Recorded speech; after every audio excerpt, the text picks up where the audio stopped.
मेरा सवाल भदौरिया जी से है। उन्होंने कहा था कि इतने पत्थर कहाँ से आ गए, इतनी भीड़ कहाँ से आ गई। जब मस्जिद से लोग निकलते हैं तो वहाँ पे हजारों की भीड़ निकलती है और उनके ही घर आसपास होते हैं, उनके घरों के आसपास प्री प्लांट पत्थर रहते हैं जो पत्थरबाजी करते हैं। मैं ऐसा कहूँगा अगर ऐसा चलता रहेगा तो सरकार ये निर्णय नहीं लेती कैसे। वो पुलिस ने डिमोलाइज किया, जो भी किया है, बुलडोजर चलाया पुलिस ने किया है, उसको जैसा लगा उसने किया।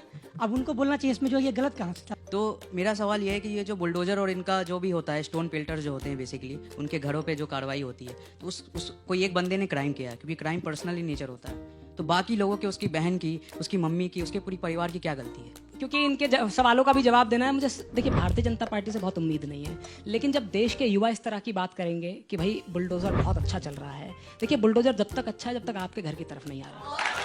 भाई साहब ने कहा कि नक्शा पास नहीं होता। मैं आपको, नोएडा उत्तर प्रदेश का सबसे विकसित शहर है, यहाँ पर 81 गांव आते हैं और एक भी गांव में नक्शा पास नहीं है। तो क्या योगी जी की सरकार अगर किसी की उस गांव वाले की बात समझ नहीं आएगी तो बुलडोजर से उसे ढा देगी क्या, क्योंकि नक्शा तो पास नहीं है। इस उत्तर प्रदेश में 70% एरिया ऐसा है जहां पर नक्शा पास नहीं होता है। ये इनके बहाने हैं आपके साथ अन्याय करने के। मेरी बहन ने कहा कि योगी जी लठ बजाओ, हम आपके साथ हैं। योगी जी ने लठ तब भी बजाया था जब आरओ और एआरओ की भर्ती के लिए हमारे नौजवान गए थे योगी जी से न्याय मांगने, तब भी लठ बजा रहे थे। शिक्षक भर्ती के नौजवान जिनको नौकरी मिलनी थी, कानूनन मिलनी थी, उनको भगा दिया गया, तो लठ तब भी बजाता। और एक लास्ट बात कहूंगा, आपने कहा कि आई लव मोहम्मद के पोस्टर से हमें परेशानी होती है।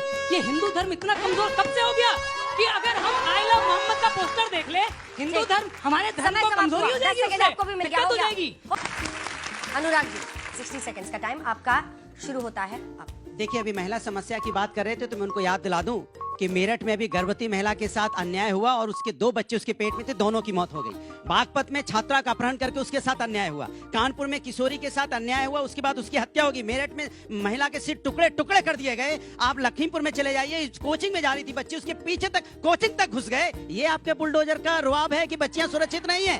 बुलडोजर से नहीं, आप समाज के अंदर सौहार्द का वातावरण पैदा कीजिए। समाज के अंदर में ऐसा माहौल बनाइए जिससे लोग अपने आप को सुरक्षित महसूस करें, भयभीत महसूस नहीं करें। आप भय का माहौल मत पैदा कीजिए। आप समाज के अंदर में एक ऐसा माहौल पीजिए कि कानून का जलवा हो, कानून का राज हो, कानून खाकी का रुआब चले। आप बुलडोजर का देख के धमकी दिलाना चाहते हो, फिर आप में और उसमें क्या अंतर रह गया?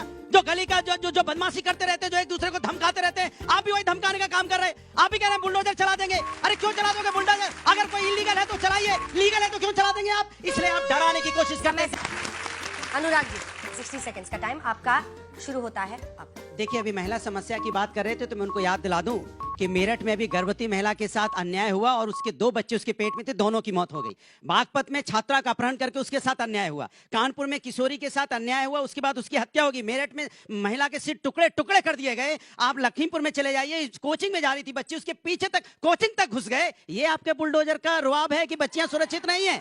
बुलडोजर से नहीं, आप समाज के अंदर सौहार्द का वातावरण पैदा कीजिए। समाज के अंदर में ऐसा माहौल बनाइए जिससे लोग अपने आप को सुरक्षित महसूस करें, भयभीत महसूस नहीं करें। आप भय का माहौल मत पैदा कीजिए। आप समाज के अंदर में एक ऐसा माहौल पीजिए कि कानून का जलवा हो, कानून का राज हो, कानून खाकी का रुआब चले। आप बुलडोजर का देख के धमकी दिलाना चाहते हो, फिर आप में और उसमें क्या अंतर रह गया? जो गली का जो बदमाशी करते रहते हैं, जो एक दूसरे को धमकाते रहते हैं, आप भी वही धमकाने का काम कर रहे हैं। आप भी कह रहे हैं बुलडोजर चला देंगे। अरे क्यों चला दोगे बुलडोजर? अगर कोई इलीगल है तो चलाइए, लीगल है तो क्यों चला देंगे आप? इसलिए आप डराने की कोशिश कर रहे हैं। देश डराने से नहीं चलता, देश प्यार से चलता है, समय समाप्त हुआ।